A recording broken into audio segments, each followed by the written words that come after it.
Hey everyone. You may or may not be aware, but Tony Robbins is very much involved in the psychedelic space. In his latest New York best-selling book called Life Force, he highlights how industry-leading company Cybin is improving people's mental health all across the world.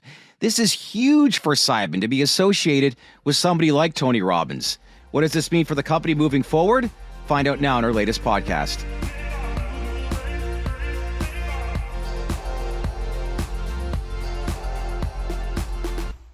Hey everyone, welcome to the Dales Report podcast, and very happy to be joining with CEO of Cybin, which trades on the New York Stock Exchange, Doug Drysdale, back to the podcast. Doug, good to see you. How's things? Doing great, Chad. Busy as always, but good to see you. Good to see you again.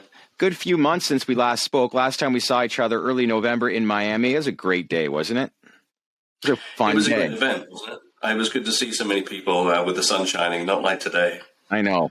You're in Cape Cod. I'm up in Canada. Time to move back to Miami, I think. But, regardless, it was a great event. I know I didn't get a chance to speak to you back then. I have spoken to you since that conference. But big takeaway, I know, and it's just incredible the amount of framework and growth since that conference, which has taken place. And I don't want to get into talks about how the whole stock market and the whole industry has been hit hard over the last few months. But when we look at the SAP amendment, news last week that Cathie is now investing within the space. There's been a few companies partnering with various big pharma companies. What's your big takeaway, I guess, over the last few months as to how there's been so much growth within this industry as far as the framework is concerned? No, you're right. I think for Cybin and for a bunch of other companies too, 2021 was about building teams and ecosystems and partnerships to get the work done. And I think this year's going to be a big shift. I think what people forget about shift in what way? Well, when you think about drug development, there's a big increase in value, an exponential increase in value after phase 2. Right? And you look at biotech valuations; they really shoot up after phase 2. And we've got a whole bunch of companies this year, Cybin included, that are running phase 2 studies. Mm-hmm. So we should start to see, as that happens, as companies start studies like us, we're filing an IND just in the next quarter to run our phase 2 MPD study. But as we see more and more of that happening, I think you're going to see more of this sort of biotech shift in valuations. So I know, and everybody's been saying this, a lot of mergers and acquisitions, you see a lot of companies that wanted to go public within this space. That's not going to happen because it's very difficult to raise money right now. But what is the big thing for people to understand when they're learning more and more about the science side of this industry when you talk about companies that are into phase 2 versus companies that now are entering into phase 3? Because it is big and monumental, but maybe explain a little bit further to my viewers as to why that's so significant. Yeah, it's all about risk, valuations based on risk. So risk decreases as you move through phase 1, phase 2, phase 3. Another way of saying it is the probability of approval increases. And so molecules going into phase 2 have roughly, on average, and probably higher numbers than this for psychedelics, but on average, a 38% chance of approval going into phase 2. A 62% chance of approval going into phase 3. Big difference. An 88% chance of approval coming out of phase 3. So each phase decreases the risk and increases the value. So you see this exponential increase in valuation as companies move into and through phase 2. Well, you've talked about phase 3. Let's focus specifically on your work as we obviously trend here into 2022. One of your major candidates is CYBN 003, which is for the potential treatment of major depressive disorder along with alcohol use disorder. It currently is progressing towards first in human trials for phase 1/2A trials. So quick update how that's progressing and what people can anticipate as we get further along here in the new year. Yeah, things are going great with that molecule. We released some data back in November at the Microdose conference there, showing what we'd learned about the better profile, faster onset of action, shorter duration, less variability. But since then, we've continued to build out the preclinical package, ready for an IND filing, moving through all the larger toxicology studies, more complex ones, and it's all on track. We have materials, we have our CROs in place. So we're on schedule to file an IND next quarter and start an MDD study, a phase 1/2A study around mid-year. We just came off the back of a a really positive and productive meeting with the MHRA in the UK. So that's the UK's FDA, basically. And look, at this sort of stage of development, sort of preclinical phase 1, the regulators all have pretty much the same requirements. And really good to get confirmation from them, validation that the work, all the enormous work we've been doing preclinically, the clinical plan we have going forward, all were well received. So that gives us a lot of confidence going into an IND filing. Doug, being the CEO of a company and the conversations that you have on a daily basis, what's the overall sentiment towards this, regardless of the business aspect, but the world that we're living in right now?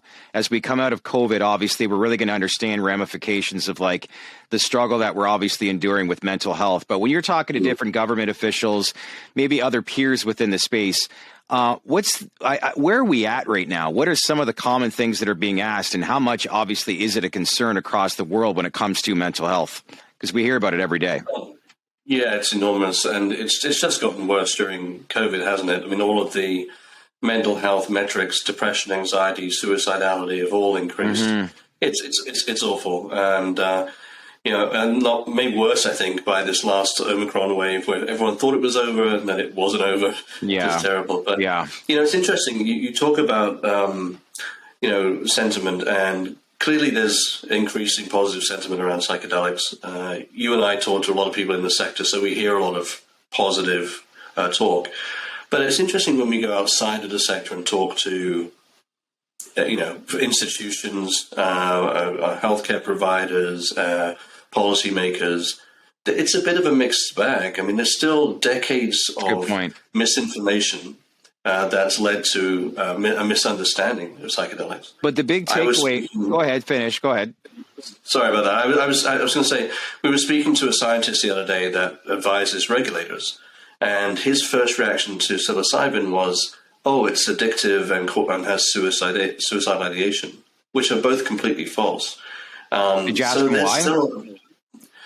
Well, that's what he heard, because hasn't been directly involved with psychedelics in the scientific field, and that's what he's learned from the media, from misinformation. So it's one of the reasons that we partnered with the Chopra Foundation, is that they're really focused on improving awareness and education around mental health. They work with policymakers and they work with healthcare professionals, mental health professionals, KOLs. We need help. We need help changing the narrative in the broader population. What's their reach and audience like to kind of change the narrative? Because that's an important initiative, to say the least. Yeah, Dr. Chopra has been working in mental health his entire career, and it's his entire life's work. So his reach is tremendous. We'll be down in Florida next week with him and his team at the Impact Forum. This is a forum that includes Bill Clinton, Tony Robbins, Sanjay Gupta, some folks so he has good reach. The foundation has some really solid reach, and I think that's good for the sector. Well, you brought up Tony Robbins in his New York best-selling book, Life Force. He highlights Cybin's role in bringing molecular achievements to the forefront to address major depressive disorder. Doug, this is huge. A guy like Tony Robbins. So how did this all get put together? How does he, how is he introduced to your story? Because, if I'm a shareholder and, I'm learning, and Cybin is quickly like rubbing elbows with, perhaps one of the best motivational speakers that this world has seen in the past 25 to 30 years, that's going to grab my attention. So what can you share, I guess, to my viewers as to how that whole relationship was put together?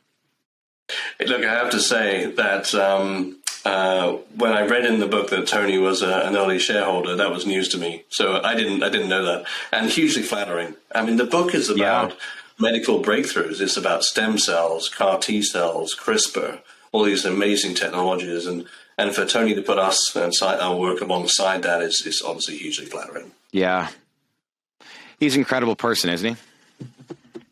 I mean, he's changed so many people's lives, I think. Yeah. I don't know if you ever saw that documentary, I'm Not Your Guru, but some of the things that he accomplished to some of the people, it was just blown away. But yeah, he's, when you think about some of the people that are really motivating and have changed this world for a better place, you put the Oprahs obviously in a sentence too, but obviously Tony Robbins has to be there as well. I think, when we have you on too, it's like, what would you say as you head here into 2022? Like, what are things that you will look for and anticipate, not only with your study, but the overall industry and the growth as we get further along into this new calendar year? Yeah, I definitely think it's a year for execution. I think that's necessary when you look at most of the balance sheets in the space. Access to capital is going to be driven by execution and moving programs along and making progress. I think we'll see a fair amount of consolidation and likely a number of pharma transactions. I'm already getting teasers for M&A, for companies that are looking for other options outside of raising public capital.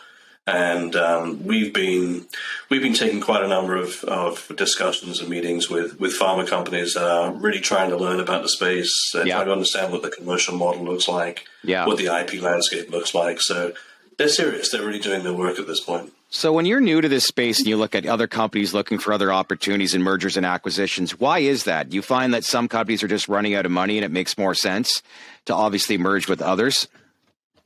Yeah, I think that's the biggest driver right now is companies that are undercapitalized. Balance sheets can't necessarily take them too much further. Access to public capital has kind of dried up a little bit. It's certainly more expensive or harder.